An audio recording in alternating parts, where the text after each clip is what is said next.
Assalamualaikum warahmatullahi wabarakatuh. Halo semuanya, jumpa lagi dengan saya Chow Sing Sing, host dari channel podcast horror Night Story.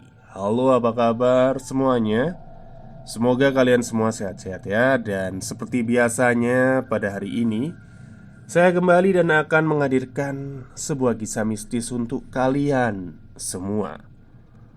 Kisah mistis kali ini saya datangkan dari treat horornya Mas Simple Man, yang menceritakan seorang wanita tua yang memiliki ilmu kuno, atau ya orang Jawa nyebutnya sebagai ngilmu lah ya. Oke, daripada kita berlama-lama, mari kita simak ceritanya. Semua berawal dari DM di Twitter saya. Seseorang ingin bertanya perihal tentang, ada nggak sih seseorang yang ngilmu, entah hitam atau putih, yang ada di dalam dirinya dipergunakan untuk melakukan sesuatu yang di luar logika. Seperti misalnya mengambil saripati kehidupan. Jawaban saya, tentu saja ada. Kebetulan sekali, pembahasan kali ini sedikit lebih serius dan gelap tentunya. Karena seseorang yang akan diceritakan ini kekerabatannya sangat dekat dengan diri saya. So, saya sedang menimbang apakah akan menceritakan semuanya secara gamblang atau mungkin ada yang saya tidak ceritakan. Terus apa hubungannya dengan jarum? Saya akan ceritakan dengan tempo yang lambat perihal ngilmu-ngilmu ini. Jadi, ada sebuah rumah di salah satu kota besar. Sebut saja begitu. Saya malas menyebutkan lokasinya karena kota ini cukup familiar bagi orang-orang. Rumah ini besar, besar sekali. Anehnya, dari luar rumah ini nampak seperti rumah biasa pada umumnya, bahkan cenderung kecil. Saya pun dulu begitu. Setiap kali melintasi rumah tersebut, tak terlihat tanda-tanda bahwa rumah ini luasnya nyaris 7 kali rumah orang pada umumnya. Benar-benar tidak terduga. Pertama kali saya menginjakkan kaki di sana, ya tentu saja tidak percaya, kaget, dan begitu kagum. Pasalnya, tidak ada yang istimewa dari bangunannya. Benar-benar seperti rumah orang pada umumnya. Tapi ini yang masih membuat nyali saya ciut. Sekali saja masuk ke rumah itu, orang yang paling tidak sensitif pun pasti bisa merasakan teror ngeri yang masih tersisa di dalam sana. Orang yang tidak sensitif loh ya. Oke, tweet pertama saya yang pernah saya tulis di Twitter menceritakan tentang rumah teman saya yang dulu dipasang tumbal karena nenek moyang mereka orang kaya raya. Penggunaan tumbal dilakukan untuk melindungi harta benda mereka. Dan akibat dari pemasangan tumbal itu membuat aura rumah menjadi gelap. Bila saya diajak ke rumah itu lagi, maka saya bersumpah tidak akan mau. Rumah tempat Nini Towo tinggal sudah membuat saya trauma. Lalu bagaimana dengan rumah yang akan kita ceritakan ini? Rumah ini 10 kali lipat lebih gelap dari rumah itu.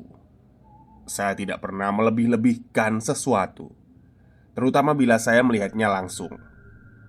Lalu apa alasan rumah itu jadi begitu gelap? Jawabannya, karena penghuni sebelumnya sudah pernah meninggal. Maksudnya itu penghuni sebelumnya ya, yang sudah meninggal itu pernah nyilmu di tahap yang sudah tidak bisa diobati lagi. Sentuh dia, nyawa jadi taruhannya.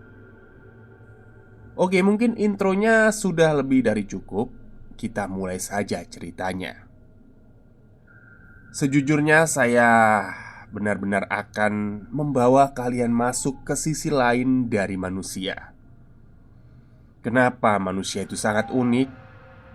Tidak ada yang bisa menebak jalan pikiran maupun perbuatannya. Bahkan orang yang kalian pandang paling baik sekalipun, di mata orang lain bisa menjadi mimpi buruk terbesar yang bahkan tidak pernah kalian bayangkan sifatnya sebelumnya. Begitu pula dengan Mbah Darsem. Mbah Darsem, di mata tetangga beliau adalah wanita tua yang sangat dihormati, disegani, dan begitu diagung-agungkan. Namun, di belakang semua orang, dia bisa menjadi mimpi buruk bagi orang lain. Tak terhitung seberapa jauh dirinya menekuni seni ngilmu hitam yang paling tua, hanya berbekal darah keturunan yang dimilikinya. Dia menerima sepenuh hati ajaran dari gurunya sampai di titik tertingginya. Rumahnya selalu didatangi oleh tamu dari berbagai kota untuk meminta bantuan, mulai dari memperlancar rezeki, memuluskan usaha, sampai mencari wangsit untuk masa depan. Suatu hari, ada seorang tamu yang guna meminta bantuan kepada beliau. Beliau datang dari tempat yang jauh. Mbah Darsem menerima dengan senang hati, meski ngilmu hitam beliau masih gemar membantu para tamu-tamu yang datang. Disinilah ada salah satu tamu yang entah kenapa tertuju pada kuku jari Mbah Darsem yang hitam panjang itu. Semenjak pertama masuk, dia sudah terganggu. Matanya tidak pernah bisa lepas dari pandangan ke arah kuku jarinya. Suatu waktu setelah pembicaraan mereka selesai, si tamu mempertanyakan kepada Mbah Darsem, untuk apa beliau memelihara kuku-kukunya itu, kuku jarinya yang panjang-panjang itu. Bukankah lebih baik bila dipotong saja? Mbak Darsem menanggapi si tamu ini dengan senyuman yang tulus. Ia tak menjawab, hanya sekedar mengangguk saja. Lalu setelahnya Mbak Darsem berpesan kepada mereka, "Hati-hati yo nak jalan." Akhirnya para tamu itu pun pergi, kembali pulang. Ketika mereka melaju di atas jalan tol, tamu-tamu ini antar provinsi, mobil yang mereka kendarai digilas oleh truk Fuso. Anehnya, dengan keadaan mobil yang nyaris hancur lebur tak tersisa, semua penumpang yang ada di dalam mobil itu masih diberi keselamatan, kecuali sang supir, salah satu tamu yang mempertanyakan kuku jari Mbah Darsem. Beliau tewas dengan kepala terpenggal. Hal yang mustahil terjadi. Bagaimana bisa kepala seseorang bisa terpenggal di dalam mobil? Semenjak itu, tak ada lagi yang berani mempertanyakan apapun kepada beliau. Di sini sebutlah beliau dengan nama Bu Aini. Beliau adalah pengantin dari anak Mbah Darsem. Menikah di usia muda karena perjodohan dengan kawan lama Mbah Darsem. Sebutlah Pak Jainuri. Bila Mbah Darsem dikenal sebagai ngilmu hitamnya, Pak Jainuri adalah kebalikannya. Ketaatannya di dalam agama membuat orang menghormati beliau dengan gelar haji sematan di namanya. Sampai saat ini saya masih mencari korelasi bagaimana hubungan ini bisa terjadi. Namun yang saya tahu hanyalah Mbak Darsem menemui Pak Jainuri, lalu menawar anak perempuannya agar diperistri oleh anak lelaki kesayangannya. Konon, Mbak Darsem sudah meramalkan nasib mereka kelak bila kedua anak ini dipersatukan dalam ikatan yang sah. Kekayaan yang tidak akan pernah habis akan mengiringi perjalanan hidup mereka. Pak Jainuri, meski memiliki pegangan agama yang kuat, beliau masih memiliki sifat manusia. Dan tentu saja dia tergoda. Meski beliau tahu ada apa di belakang wanita tua itu. Sebelumnya saya tegaskan ya, beliau di cerita ini tidak mengamalkan ilmu kejawen yang biasa saya angkat, melainkan ilmu hitam keturunan dari negara yang, ya, kalian tahulah, negara mana yang paling tua peradabannya. Sampai terjadi penolakan dari Bu Aini akhirnya. Siapa yang mau dinikahkan di usia yang masih muda, apalagi ia tak mengenali siapa calon suaminya. Namun bagai kalap, Pak Cahinur ini sampai ingin menghabisi anaknya sendiri, sehingga membuat semua keluarganya kaget. Dan apa yang melatar belakangi ambisi ini? Akhirnya cerita ini mereka tetap dinikahkan. Ya, meski penuh muslihat dan paksaan ya. Lalu apa yang terjadi? Entah bagaimana Mbak Darsem meramalkan hal itu. Karir anak kesayangannya itu melesat tinggi. Uang itu bagaikan gak ada habis-habisnya. Sinting pokoknya. Namun disinilah semuanya bermula. Aini, menantu dari Mbak Darsem, mulai mengetahui segalanya. Apa yang melatar belakangi kenapa wanita itu begitu kuat. Suatu malam saat suaminya belum pulang, Aini seorang diri di dalam rumah bersama dengan Mbak Darsem. Rumah itu terlalu besar bagi mereka berdua. Mbak Darsem memiliki kebiasaan aneh. Setiap kali Surup datang, ia akan mengurung diri di dalam kamar, mengunci pintu tanpa ada satupun orang yang tahu apa yang beliau lakukan di dalam kamar. Aini sendiri selalu penasaran dengan hal ini. Mbak Darsem sendiri orang yang tertutup, tidak banyak bicara, sehingga membuat Aini merasa sungkan bila terjebak berdua di dalam rumah ini. Suatu ketika, setelah maghrib, Aini berjalan menuju dapur. Di lorong yang panjang itu dia harus melewati kamarnya Mbak Darsem.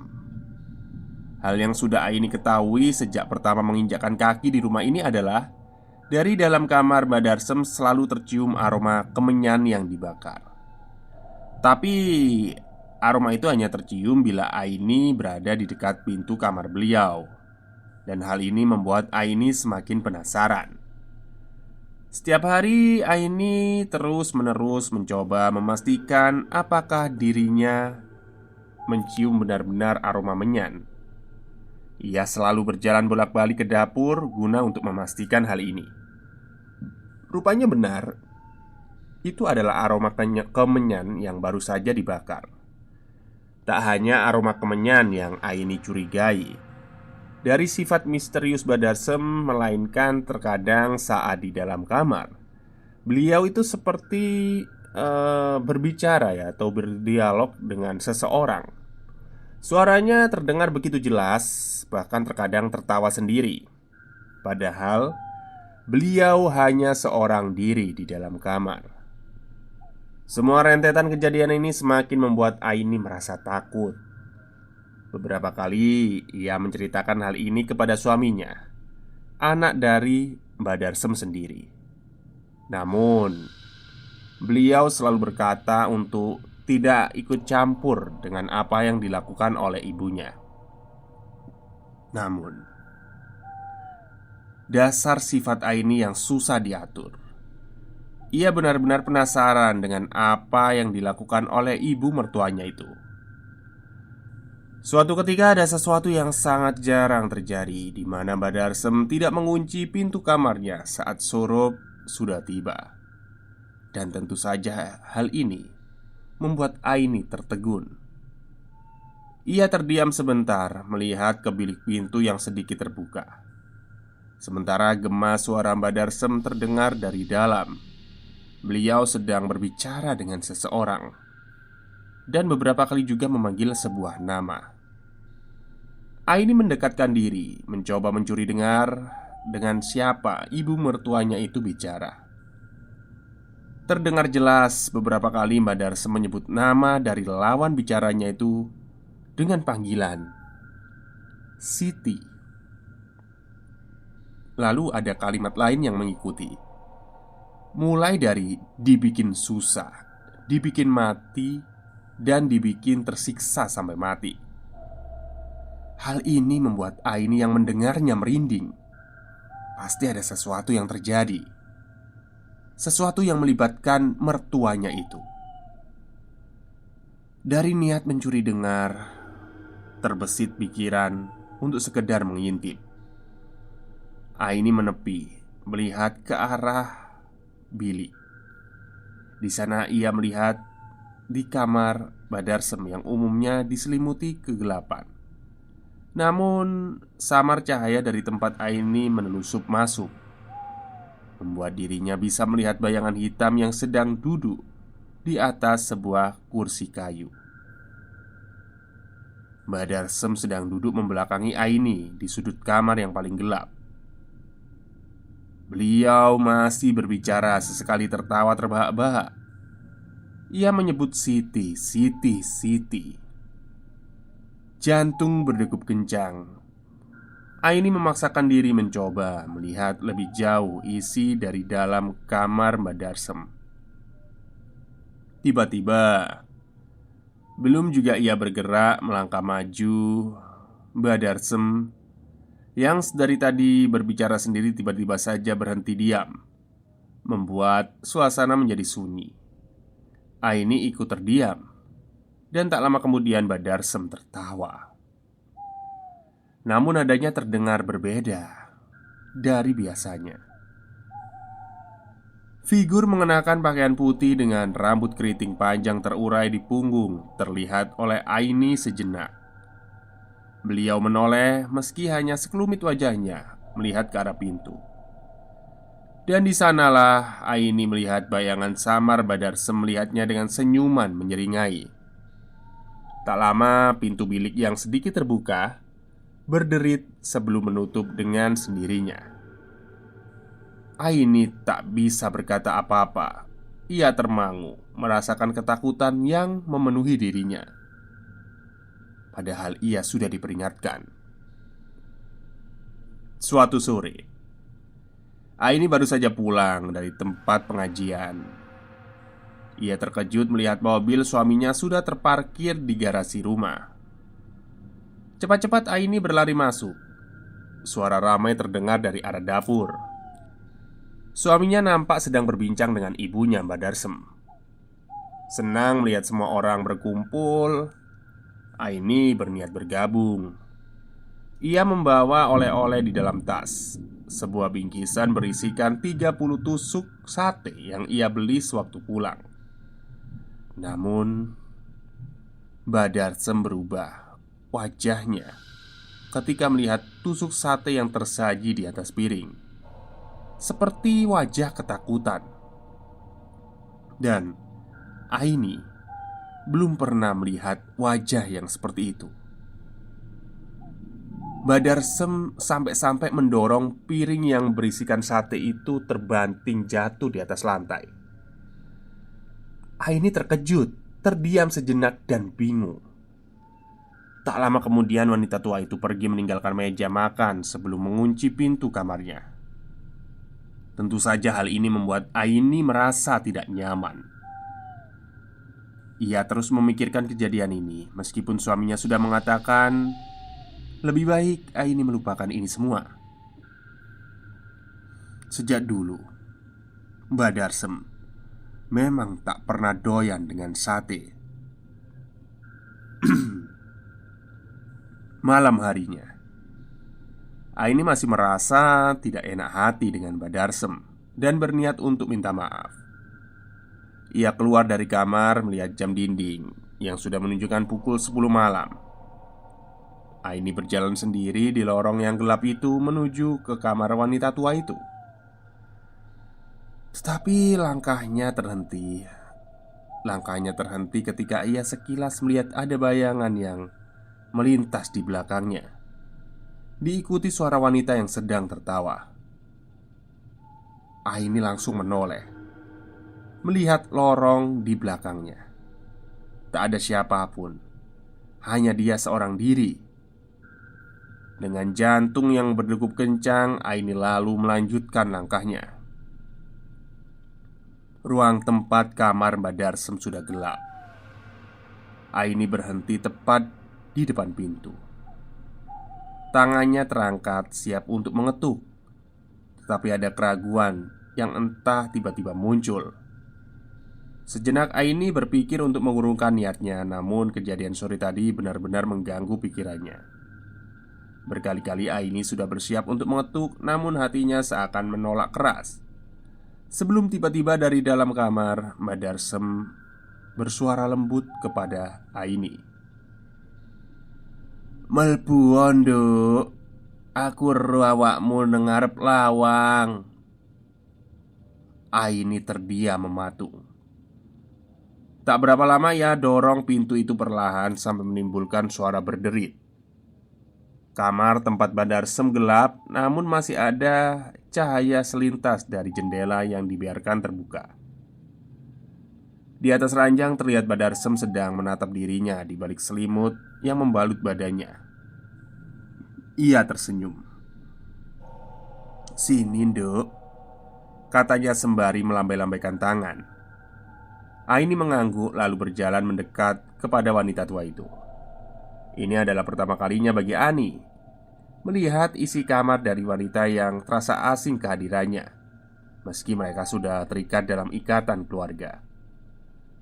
Dengan hati-hati Aini berjalan sembari matanya melihat ke sana kemari, memperhatikan setiap detail yang ada di dalam kamar itu. Entah kenapa kamar ini memiliki sesuatu yang berbeda dengan kamar lain. Terasa lembab dan dingin. Selain itu ada perasaan tidak nyaman saat berada di dalamnya. Mbak Darsem tersenyum lebar. Ia menepuk perlahan kasur miliknya, meminta Aini untuk duduk di sampingnya. Aini hanya bisa menurut dan berjalan mendekat sembari matanya masih awas melihat sekeliling. Sebelum pandangan matanya berhenti pada sebuah meja, Aini terdiam ketika melihat ada sesajen di atas meja itu. Bagi orang seperti mereka yang memiliki darah keturunan, menggunakan sesajen tentu adalah hal yang ganjil. Benda ini memiliki keterikatan dengan budaya penduduk lokal yang mana tak dimiliki dari darah yang ada di keluarganya atau di keluarga suaminya. Lalu untuk apa semua ini? Tak hanya sesajen yang ada di meja, namun tercium aroma kemenyan yang rupanya diletakkan di sudut-sudut ruangan. Aini semakin tidak mengerti ajaran apa yang dipakai oleh mertuanya ini. Kenapa berbanding terbalik dengan abahnya? Saat itu Mbak Darsem membelai rambut Aini. Aini lalu menjelaskan bahwa ia tidak bermaksud melukai perasaan Mbak Darsem. Ia tidak diberitahu terlebih dahulu oleh suaminya tentang makanan yang tidak disukai oleh beliau. Anehnya Mbak Darsem tidak menjawab kata-kata Aini. Ia hanya terus tertawa dan membelai rambut panjang hitamnya itu. Wanita tua itu terlihat benar-benar berbeda. Ia seperti bukan Mbak Darsem yang biasanya. Dan hal ini juga membuat Aini mulai merasa tidak nyaman. Ia merasa risih dengan bagaimana Mbak Darsem memperlakukan dirinya. Saat ia berniat untuk kembali ke kamarnya, wanita tua itu menggenggam erat tangan Aini dan melotot. Aini tak punya pilihan lain. Aini menemani beliau. Mbak Darsem mendekatkan dirinya pada tubuh Aini dan meletakkan kepalanya di atas bahunya. Tak lama wanita tua itu lalu tertawa. Ketika itu Aini teringat suara tertawa sebelumnya yang ia dengar pada saat berada di lorong rumah itu. Sejujurnya belum pernah Aini diperlakukan seperti ini sebagai menantu oleh Mbak Darsem, sehingga masuk akal lah bila dirinya merasa curiga. Namun bila beliau bukan Mbak Darsem, lantas siapa yang saat ini sedang bersamanya, menunjukkan wujud yang sama dengan wajah Mbak Darsem. "Gak usah takut, nak. Kamu gak akan tak apa-apakan." Begitulah kata Mbak Darsem yang membuat Aini semakin tidak percaya. Di tengah pikiran yang berkecamuk, tiba-tiba dari arah pintu terdengar suara berderit. Seseorang melangkah masuk. Ya, itu adalah suami Aini, anak kandung dari Mbak Darsem. Ia berdiri di muka pintu, lalu berjalan masuk, mendekati mereka sebelum menarik tangan Aini, istrinya. Bersama-sama mereka pergi meninggalkan ruangan itu. Saat itulah ia melihat ke arah Mbak Darsem yang masih tersenyum menyeringai. Tak ada sepatah kata pun yang keluar dari mulut suaminya. Ia seperti tak ingin membahas hal itu. Sesampainya mereka di dalam kamar, pria itu melemparkan HP-nya di atas kasur sebelum melemparkan dirinya melanjutkan tidur. Aini yang masih aneh mengambil handphone milik suaminya. Di sana, wanita itu mulai memeriksa apa yang bisa ia temukan di dalam handphone milik suaminya itu. Sampai Aini terhenti pada sebuah pesan SMS yang baru saja dikirim ibunya. Di sana tertulis, "Jangan biarkan Siti bermain-main dengan istrimu ya nak. Jemput dia sekarang di dalam kamarku cepat." Aini tidak mengerti bagaimana penjelasan semua ini. Bukankah Mbak Darsem sedang bersama dirinya tadi? Lalu siapa yang mengabari suaminya agar menjemput dirinya? Semenjak saat itu, secara tidak langsung Aini jadi mengerti bila mertuanya itu bukan sembarang orang. Hal ini juga menjawab segala pertanyaan kenapa rumahnya sering disambangi orang untuk dimintai tolong. Ketika Mbak Darsem memberikan lidah kambing kepada tamunya, maka bisa dipastikan tamu yang datang kepada beliau sedang ingin membunuh seseorang, dan Mbak Darsem menyanggupinya. Namun berbeda dengan jawaban bila Mbak Darsem memberikan sobekan daun pohon jati, yang artinya si tamu yang akan mati sebentar lagi. 2 tahun menjalani bahtera rumah tangga ini, Aini menyampaikan kepada suaminya bahwa ia baru saja dinyatakan positif hamil. Mendengar hal ini, wajah suaminya tiba-tiba menjadi tegang. Dan secara kebetulan juga, tiba-tiba pandangan mata suaminya melihat ke arah pintu kamar Mbak Darsem. Di sanalah mereka melihat wajah Mbak Darsem tersenyum, menyeringai kepada mereka sebelum akhirnya menutup pintu kamarnya. Ada yang tidak beres. Ada yang tidak beres dan akan segera menimpa mereka berdua.